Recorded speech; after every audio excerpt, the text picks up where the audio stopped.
ሰምተዋል?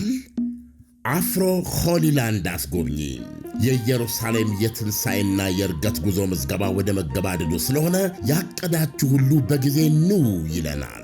ለትንሣኤ ከሕማማት እስከ ዳግማ ትንሣኤ ለ13 ቀናት፣ ለእርገት በወርሃ ግንቦት ለ8 ቀን በተመጣጣኝ ዋጋ ተመቻችቷል። የሰላም ሁኔታ አያሳስቦ። የምንጎበኛቸው የጉብኝት መዳረሻዎች በሙሉ ፍጹም ሰላም ናቸው። አፍሮ ሆሊላንድ አስጎብኚ ላለፉት 14 ዓመታት ለምርቃትና ለምስጋና እንደሚሠራው አሁንም እኛ ወላጅ ዘመዶቻችሁን በእንክብካቤ እናስጎበኛለን፣ እናስተናግዳለን። የእምነታችንን መጀመሪያ ቅዱሳን መካናቶች በዐይን እንደማየትና እንደመርገጥ ምን ደስ የሚያሰኝ ነገር ሊኖር? ለወላጅም ከዚህ የሚበልጥ ስጦታ የለም። አፍሮ ሆሊላንድ አስጎብኝና የጉዞ ወኪል፣ አድራሻ ቦሌ ሞርኒንግ ስታር ሞል 2ኛ ፎቅ። አሁኑኑ ስልክዎን አንስተው ይደውሉ። 0988 18 18 18 አይጠፋዎትም። በውጭ ለምትኖሩ በዋትሳፕ 0930 01 1998። አፍሮ ሆሊላንድ አስጎብኝና የጉዞ ወኪል። ጤና ይስጥልና አድማጮች፣ ይህ አዋዜ ልዩ ላልሰማችሁ ነው። ከቅዳሜ ልዩ መረጃዎች ጋር አብርሃም መኳንንት ነኝ። ቻናላችንን ሰብስክራይብ፣ ቪዲዮዎቻችን ደግሞ ላይክ እና ሼር አድርጉልን። ለዚህም እናመሰግናችኋለን። ኢትዮጵያ ደስተኛ የሆኑና የሚስቁ ህዝቦቿ ቁጥር በጣም ዝቅተኛ እንደሆነ ጥናት አረጋግጧል። ኬንያ ከኢትዮጵያ ይልቅ የደስተኞች ሀገር ናት ሲባል፣ ግብጽ ደግሞ ከኢትዮጵያም የባሰች መሆኗን የተሰማው ከህመማችን ለመፈወስ ብለን የወሰድነው መድኃኒት ወደ ወሲብና ቁማር ሱስ ከቶናል ያሉ ሰዎች ከወደ እንግሊዝ ተሰምቷል። በ16 ዓመታት የእግር ኳስ ህይወቱ ምንም አይነት ካርድ ስላልተመለከተው ተጫዋችና በአውሮፓ ለነዋሪዎቻቸው ዶሮ በነፃ ስለሚያድሉት ከተሞችም እንነግራችኋለን። አብራችሁን ቆዩም። ኢትዮጵያ ደስተኛ የሆኑና የሚስቁ ህዝቦቿ ቁጥር በጣም ዝቅተኛ እንደሆነ ጥናት አረጋገጠም። ኢትዮጵያኖች በጣም ቆንጆ እንደሆኑ የሚታወቅ ቢሆንም ደስተኞች ግን እንዳልሆኑ ጥናቱ ነግሮናል። ፊንላንድ ለ8 ተከታታይ ዓመታት የዓለማችን ደስተኛ ሀገር ሆና መመረጧን የታወቀው የተፈጥሮ መዳረሻ ከመሆንና ጠንካራ የማህበራዊ ዋስትና ስርዓትን መዘርጋቷም ደስተኛ አገር ሆና እንድትመረጥ እንደረዳት ባለሙያዎች ገልጿል። ፊንላንድ ከሌሎች 3 የኖርዲክ አገራት ቀድማ ነው መቀመጥ የቻለችው። የላቲን አሜሪካዋ ኮስታሪካና ሜክሲኮ ለመጀመሪያ ጊዜ እስከ 10ኛ ባለው ደረጃ ውስጥ ተካቷል ተብሏል። በሪፖርቱ መሰረት ኢትዮጵያ 132ኛ ደረጃ ላይ ተቀምጣለች። ጎረቤታችን ኬንያ 115ኛ ስትይዝ፣ ግብጽ ደግሞ 135ኛ ደረጃ ላይ ተቀምጣለች ተብሏል። አፍጋኒስታን በሪፖርቱ ደረጃ ግርጌ ላይ በመቀመጥ 147ኛ ደረጃን ይዛ አጠናቃለች ተብሏል። ዩናይትድ ኪንግደም እና አሜሪካ በዝርዝር ላይ ደረጃቸው ወርዶ 23ኛና 24ኛ ደረጃ ላይ ተቀምጠዋል።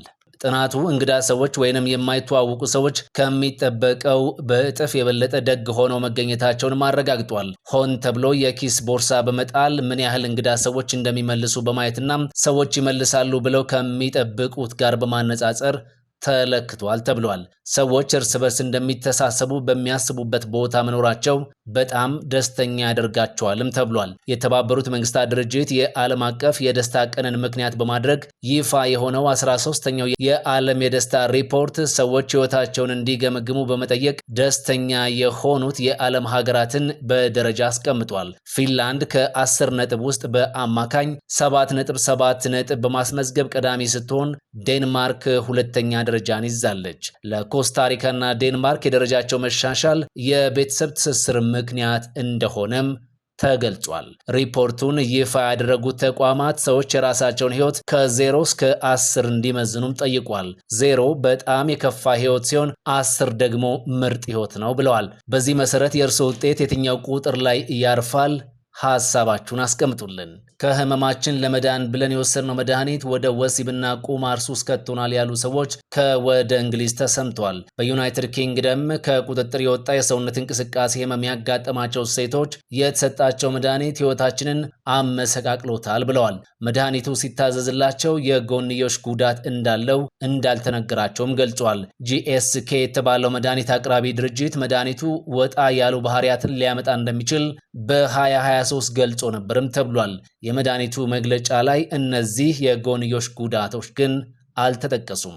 የዩኬ መድኃኒት ተቆጣጣሪ በበኩሉ መድኃኒቱ የወሲብ ፍላጎትን እንደሚጨምርና አሉታዊ የባህሪ ለውጥ እንደሚያስከትል ጠቅለል ያለ ማስጠንቀቂያ ሰጥቶ እንደነበርም ገልጿል። አሉታዊ የወሲብ ባህሪን ከማስከተሉ በተጨማሪ ምንም አይነት የቁማር ፍላጎት የሌላቸውን ሰዎች ወደ ቁማር እንዲሳቡና ዕቃ የመሸመት ፍላጎት እንዳመጣባቸውም መድኃኒቱን የተጠቀሙት ሴቶች ገልጿል። በዚህ ምክንያትም በመቶ ሺዎች በሚቆጠሩ ዶላሮች ዕዳ ውስጥ መግባታቸውን ከ20 በላይ ሴቶች ለቢቢሲ ገልጿል።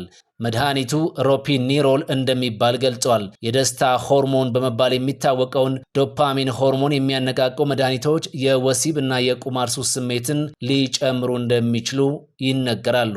በ2011 ጂኤስኬ በፓርኪንሰን ህሙማን ተከሶ ነበርም ተብሏል። መድኃኒቱ ህሙማኑን ወደ ቁማር ሱስ ስላስገባቸው ነበር የከሰሱት። ለ16 ዓመታት እግር ኳስን የተጫወተ ቢሆንም ምንም ካርድ ግን አልተመለከተም። በእግር ኳስ ሜዳ የተቀናቃኝ ቡድን ተጫዋቾች በአሸናፊነት እልህ ተጋብተው ሲጎነታተሉ አለፍ ሲልም በአካል ላይ ጥፋት ሲፈጽሙ መመልከት ተለምዷዊ ክስተት ነው። ምክንያቱም እግር ኳስ ስሜት ነውና። ተጫዋቾች በጨዋታ ላይ በአጋጣሚዎችም ይሁን ሆን ብለው ከስፖርቱ ሕግና ደንብ ያፈነገጡ ድርጊቶችን ሲፈጽሙ አደብ ለማስገዛት ዳኞች የቢጫና ቀይ ካርዶችን መምዘዝ ግዴታቸው ይሆናል። በዚህም አብዛኞቹ ተጫዋቾች ቢጫና ቀይ ካርዶችን ይመለከታሉ። ከዚህ ሁኔታ በተቃራኒ እግር ኳስን ለ16 ዓመታት ተጫውቶ አንድም ጊዜ ቢጫም ሆነ ቀይ ካርድ ተመልክቶ የማያውቅ ተጫዋች መገኘቱ ብዙዎችን አነጋግሯል። እንግሊዛዊው የቀድሞ የባርሴሎና፣ ቶተንሃም ሆትስፐርስ፣ ኤቨርተን እና ሌስተር ሲቲ ኮከብ ጋሪ ሊንከር ግን ይህንን ማድረግ ችሏል ነው የተባለው። በእንግሊዟ ሌስተር ከተማ ተወልዶ በዚያው በሌስተር ሲቲ አካዳሚ በኩል ፕሮፌሽናል እግር ኳስን የጀመረው ጋሪ ሊንከር በተለያዩ ክለቦችና በእንግሊዝ ብሔራዊ ቡድን የእግር ኳስ ሕይወቱ አንድም ቢጫ ካርድ አልተመለከተም። በ16 ዓመታት 546 ጨዋታዎች ላይ ተሰልፎ ከ380 በላይ ጎሎችን ማስቆጠር የቻለው እንግሊዛዊው አጥቂ በእነዚህ ሁሉ ዓመታት አንድም ካርድ አለመመልከቱ ነው ብዙዎችን ያነጋገረው። በአውሮፓ ዶሮ በነፃ የሚያድሉ ከተሞች እንዳሉ እየተነገረ ነው። የፈረንሳይና የቤልጂየም ከተሞች ላለፉት ዓመታት ዶሮ በነፃ ሲያድሉም ቆይተዋል ተብሏል። በአውሮፓውያኑ 2015 የፋሲካ በዓል ሰሞን ኮልማር የተሰኘችው የፈረንሳይ መንደር ለነዋሪዎች ዶሮ በነፃ ማደል ጀመረች።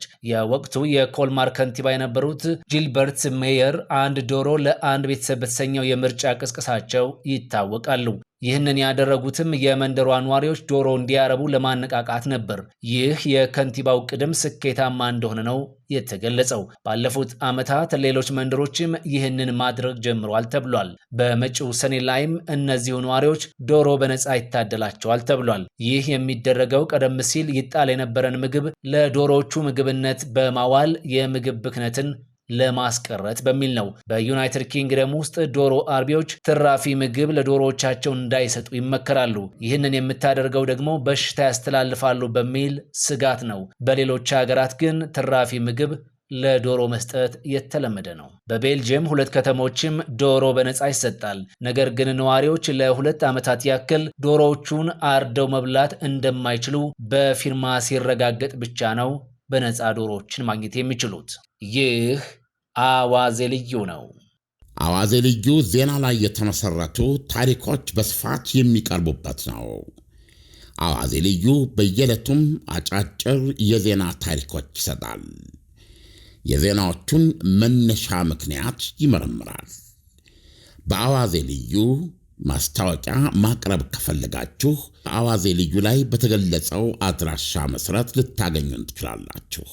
የአዋዜ ልዩ ሳብስክራይበርስ ቁጥር ወደ 100,000 እየደረሰ ነው። ስለዚህም አዋዜ ልዩን ላይክ፣ ሼር፣ ሳብስክራይብ አድርጎ። አዋዜ ልዩ ዜና በልዩ ማለት ነው። አዋዜ ልዩ ዜና ላይ የተመሰረቱ ታሪኮች በስፋት የሚቀርቡበት ነው።